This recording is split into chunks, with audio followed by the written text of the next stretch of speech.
Okay, well, our two people from EVA's initiatives are going to share their time, and I understand we're going to start with Kristen Szekszardi. Good day, my name is Kristen Szekszardi. I'm a 25-year-old advanced peer worker based out of EVA's satellite in Toronto. Today I'm here to speak a little bit about myself and the impact of marijuana use with youth. I've been in and out of the youth shelter system for the last 5 years in many of the shelters and transitional homes in Toronto, Peel, and Durham region. When I first had to move into the shelters, I chose EVA's satellite for its harm reduction practices and stance. I chose to do this because at the time I was using many different substances and I wanted to get help without fear of being judged for my use. Unlike many other youth I know who used weed from around age 14 or 15, I had started young, using regularly by age 12. Where do young people get access to marijuana and why are they using? These questions can be answered in many ways. Personally, I started using to fill some voids that I felt in my life. I grew up in a two-parent household but was pretty much raised by my babysitters. When my parents were home, they were tired from working all day. My parents split up when I was 13, and that may have been some contribution as to why I used. As an only child, I learned to entertain myself. I felt alone at home and alone at school where I was bullied. I don't remember the exact moment I decided to start smoking, but I remember that it helped me cope. I used to try and make new friends, to have something to do, to fit in, and to get attention. When I first started using, I learned through my older friends and online the risks and safety measures to take. I think this has helped me use safely at a time when I was most vulnerable. Just because it was illegal then did not affect how I was able to get access to it. Young people today use for many reasons as well. From experimenting to dealing with traumas, poor mental health, to just wanting to fit in, the list could be endless. By the age of 20, I had moved into the shelters after a brief stay on the street and staying with my friends. I moved out of my home because of conflict with my family and because of my poor mental health and addiction issues. In the time from when I first moved to a shelter and now, my usage and mental health has fluctuated. I have been to many programs and facilities to try and help me cope with life. What I've found to work and still continue to work is smoking weed either daily or every other day, on top of social and recreational programs. At EVA's, I started learning about harm reduction through their peer program. I learned that me not using harder drugs and substituting it with weed is considered harm reduction. I also learned safe use and coping skills. I believe that having peer programs in the schools and in the community, support groups and educational workshops will benefit young users compared to being charged for something that most young people do at some point in their lives anyways. Why would we charge a 14-year-old with marijuana charges when we really need to see why it is they are using in the first place and how we can help them make other choices? Through all this, I have never been arrested for weed charges. I think if I would have had charges when I was under 18, or even now, it would have held me back in my progress. The law should be supporting young people, not penalizing young people. Living in a youth shelter, ages range from 16 to 24. In accordance to the laws being implemented, if I was to give my friend, under age 18, a joint or some weed, I could potentially be charged with an indictable offense. These friends come to me to get advice or use smartly, but now this law will put me at risk of getting a criminal record. Do I risk a criminal record or risk potential harm to an uneducated friend? I am working towards getting my security license as well as becoming a community worker. This would severely hinder my progress and potentially close many doors for me. These laws will have severe consequences for many people.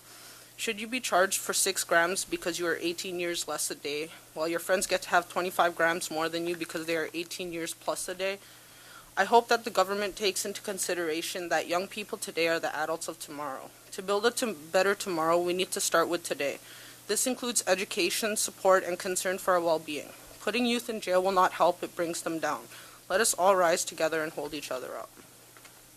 Thank you very much. Okay, Grace Costa. Okay, because I have less time, I'm just going to shorten Eva's point. So I'm the general manager at Eva's Initiatives, which is a youth shelter in downtown Toronto. We work with youth 16 to 25, 24. By the time they're 25, they usually move out. I am the general manager of Eva's Satellite, but we have actually Eva's Place, which is another crisis shelter, and we have Eva's Phoenix, which is a 50-bed supportive housing.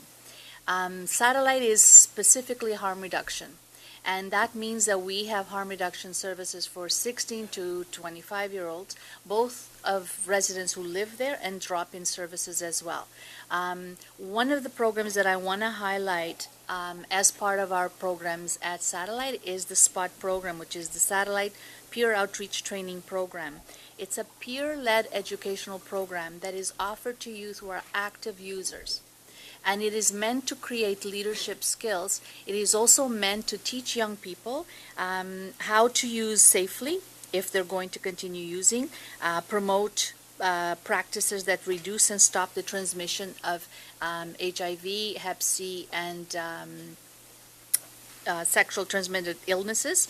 And I want everyone to keep in mind that when we're talking harm reduction, abstinence is part of that continuum. Because very often we find that when I'm talking about harm reductions, everybody seems to think that anything goes with harm reduction. And part of our work is around promoting abstinence for those young people that want to abstain from using any substance. So I need to highlight that. Based on our experiences of working with at-risk and homeless youth, we disagree with the criminalization of youth for using cannabis. There's a couple of things I want to highlight. Our experiences is that youth who begin using cannabis at 12, 13, 14, or 15 are not drawn to using it because of curiosity or experimentation. The use is often grounded in experiences of trauma, violence, neglect, sexual orientation, and marginalization, which includes poverty, discrimination, lack of access to service, family dysfunction, just to mention a few. The trauma associated with being homeless adds the stressors to which increase of use may happen. With the wider range of drug options, once they become homeless, cannabis becomes the less problematic option and often is associated with cost, impact, and danger of overdose, just to mention three. For youth who come to us experiencing mental health issues, cannabis is often the less scary alternative to being diagnosed, labeled, stigmatized, and rejected because of their mental health. Approximately 80% of the youth in-house accessing shelter services or drop-in services use cannabis, and they tell us that they use it to reduce anxiety, mute the noises in their heads, and escape from the reality.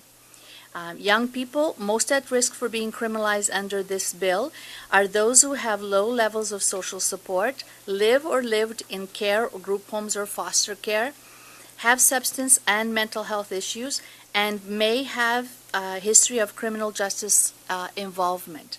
Many of the youth we work with at EVAS.